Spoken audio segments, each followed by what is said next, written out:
Baik, Assalamualaikum warahmatullahi wabarakatuh. Sebelumnya perkenalkan, saya Sri Agustin dengan NRP 50012121083. Di sini akan menjelaskan tentang tugas metode inversi. Oke, mungkin yang pertama di sini jelaskan keuntungan dan kelebihan dari optimasi global pada simulat annealing dan juga genetic algorithm. Jadi untuk optimasi global sendiri merupakan proses untuk mencari solusi terbaik secara keseluruhan dari suatu fungsi objektif, terutama ketika terdapat banyak lokal optimum atau solusi terbaik lokal yang dapat menipu algoritma pencarian. Nah, berbeda dari optimasi global yang mungkin hanya menemukan titik optimal terdekat dari titik awal, optimasi global berusaha untuk menemukan titik terbaik dari seluruh ruang solusi. Oke, mungkin yang pertama di sini ada simulate annealing. Untuk konsep dasarnya sendiri, simulate annealing terinspirasi dari proses pendinginan logam, di mana material dipanaskan lalu didinginkan perlahan agar struktur atomnya mencapai keadaan energi yang minimum. Oke, untuk cara kerjanya, yang pertama yaitu dimulai dengan solusi acak dan suhu tinggi, kemudian pada step iterasi, solusi baru dicoba. Jika lebih baik diterima, jika lebih buruk mungkin tetap diterima dengan probabilitas tertentu. Untuk yang keempat, suhu diturunkan secara bertahap. Untuk yang kelima, yaitu proses berhenti pada saat suhu mendekati nol atau konvergensi tercapai. Untuk keuntungan dan kelebihan dari SA sendiri, yang pertama yaitu dapat keluar dari lokal optimum karena telah menerima solusi yang lebih buruk di awal. Kemudian yang kedua, mudah diimplementasikan dan tidak memerlukan turunan fungsi. Kemudian yang ketiga, fleksibel untuk berbagai jenis masalah. Yang keempat, memiliki kontrol eksplorasi lewat pengaturan suhu. Untuk yang kedua di sini yaitu genetic algorithm. Untuk genetic algorithm sendiri merupakan metode yang terinspirasi evolusi biologis Darwinian yang bekerja dengan populasi solusi dan juga menggunakan seleksi alam dan mutasi untuk mencari solusi terbaik. Untuk prinsip kerjanya yang pertama yaitu inisialisasi populasi solusi secara acak, kemudian evaluasi kualitas dari setiap solusi, kemudian seleksi individu terbaik untuk pengembangan biak, kemudian dilakukan crossover antara pasangan individu untuk menghasilkan anak. Selanjutnya dilakukan mutasi untuk mempertahankan keragaman solusi, kemudian diulangi hingga kriteria berhenti tercapai. Untuk kelebihan dari GA sendiri, yang pertama yaitu sangat baik dalam eksplorasi ruang solusi yang besar dan kompleks, kemudian tidak membutuhkan informasi turunan atau bentuk fungsi eksplisit, kemudian mampu menangani multi objektif dan fungsi objektif diskrit maupun kontinu. Kemudian yang keempat yaitu cocok untuk optimasi kombinatorial.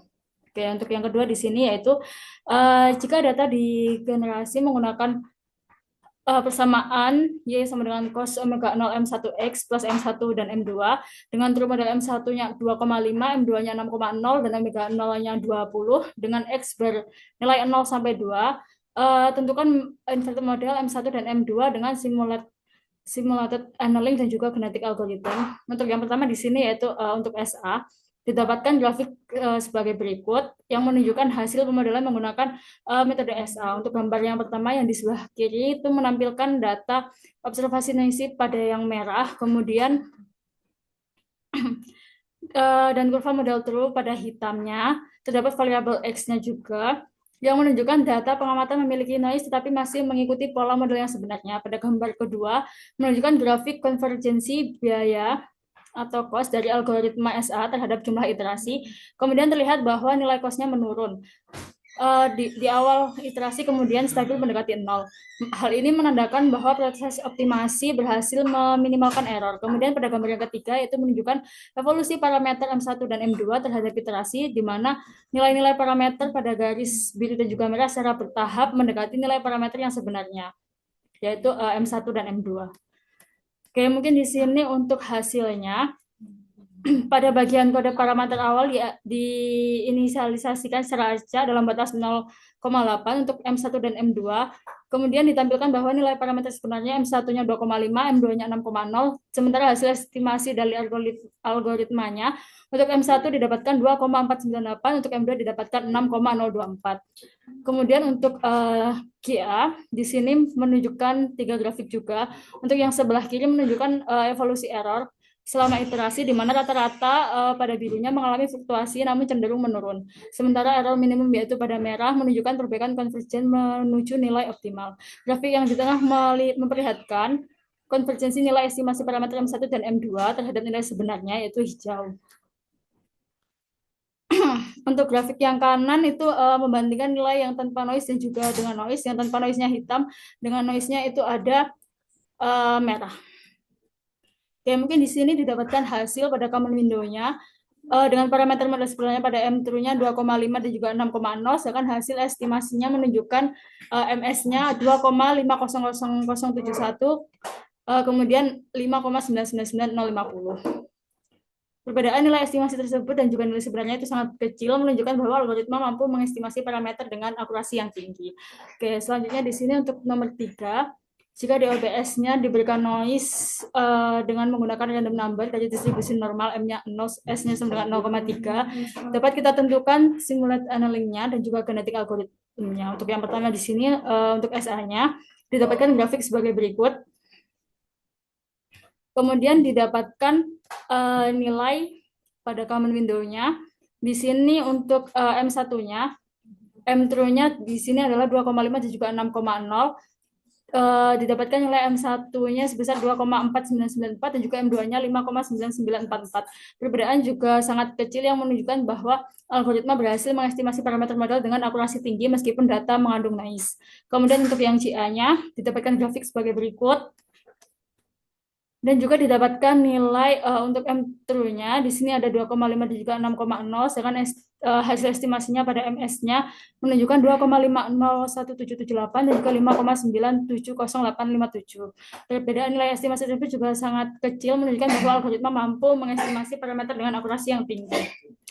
Oke, untuk soal nomor 4, soal terakhir di sini, apa pengaruh pemberian noise pada nomor 3 dibandingkan dengan noise free pada nomor 2 terhadap hasil model inversi M1 dan M2. Jadi pemberian noise pada data observasi seperti pada nomor 3 dengan noise-nya 0,3 menyebabkan hasil model inversi M1 dan M2 menjadi sedikit kurang presisi dibandingkan dengan kondisi tanpa noise. Pada kasus noise free, nilai estimasi M1 dan M2 hampir identik dengan nilai sebenarnya karena tidak ada gangguan dari luar, sedangkan pada nomor 3 yaitu dengan noise 0,3 terdapat gangguan sedikit, sehingga proses inversi harus menyesuaikan dengan variasi acak.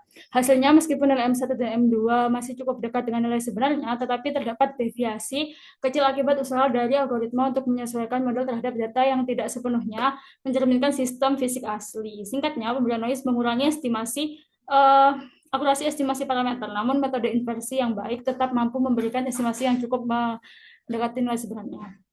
Oke, selanjutnya saya akan tampilkan untuk source code-nya. Di sini untuk SA-nya, untuk source code-nya seperti ini. Apabila kita run,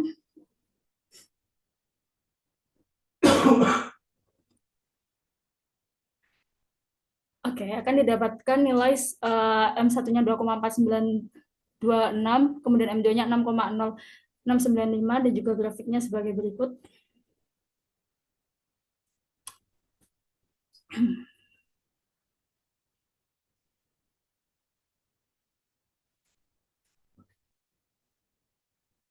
Oke, untuk GA-nya akan kita run juga.